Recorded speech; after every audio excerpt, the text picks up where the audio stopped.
Zoolander is a film that largely pokes fun at models for being insanely good looking, in great shape, and really, really dumb. And is this a really basic concept? Yeah, it certainly isn't a Godfather or Shawshank Redemption, but this premise is undeniably hysterical, and the film gets a lot of mileage out of this main idea. The scene where all of Zoolander's roommates are spraying each other with gasoline at a gas station, and then decide to light a cigarette, is absolutely hysterical, and every time I rewatch this film or show it to someone new, this scene gets an audible laugh every single time. And that is the case with a lot of the bits here. What is this? A center for ants?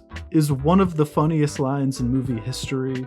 And this film, for as dumb as the characters it presents us are, is actually quite clever with its humor at times.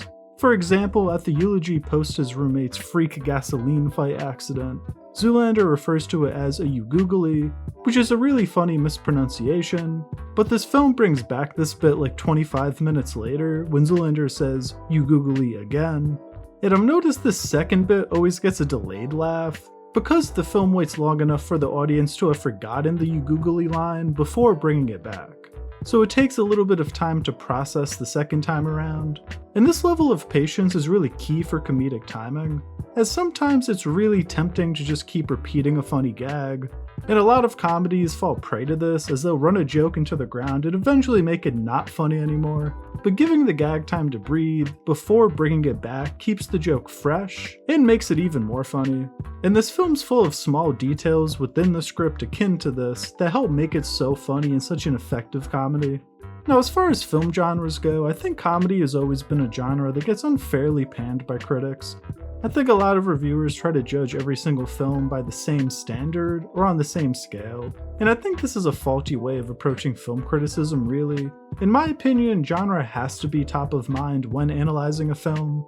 If I'm watching a horror film, I know that a main goal of the film is to be scary. So I think it's dumb when critics pan horror films for being gory or having jump scares, as that's kind of what you signed up for when you bought a ticket for or hit play on a horror film. And along these same lines, if I watch a comedy, I want to laugh. I don't care if the premise is kind of out there or intentionally dumb. I care if I find the movie funny or not. And when I think of my best experiences with comedies, Zoolander is right up there at the top of my list, as I've probably watched the film around a dozen times, and I still laugh and have a good time with it. And given that the film came out in 2001, I think it's fair to say that it has stood the test of time, and is funny regardless of the era you watch it in. And this is another huge hurdle for comedies to clear, as a lot of comedic films rely on pop culture references, but as time goes on, these pop culture references become less and less funny, as these referenced things or people become less and less relevant.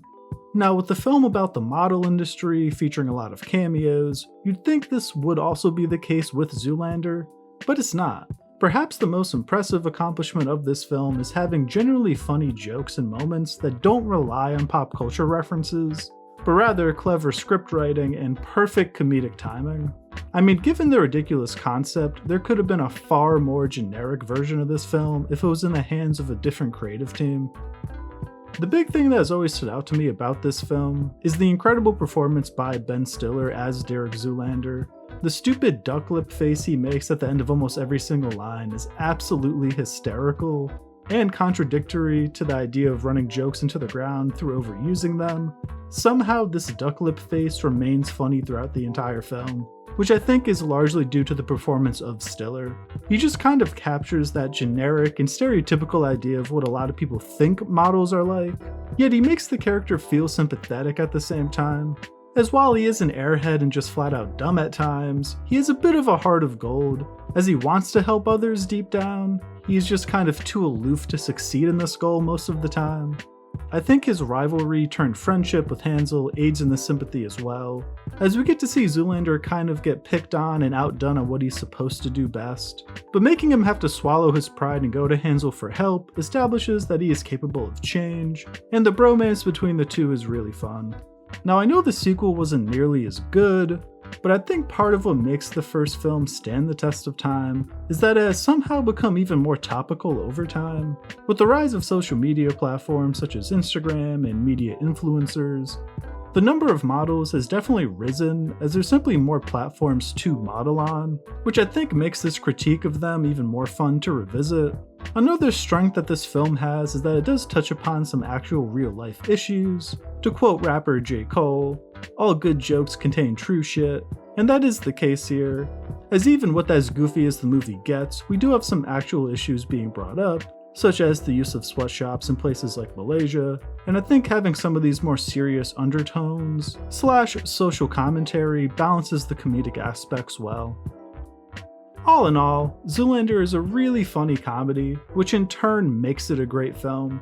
The goal of every film is to entertain an audience, and Zoolander certainly succeeds in this goal every time I watch it. From small gags such as Zoolander having a tiny ass phone, to his blue steel look, which is exactly the same as all of his other poses, this movie is hysterical and has stood the test of time as a true classic of its genre.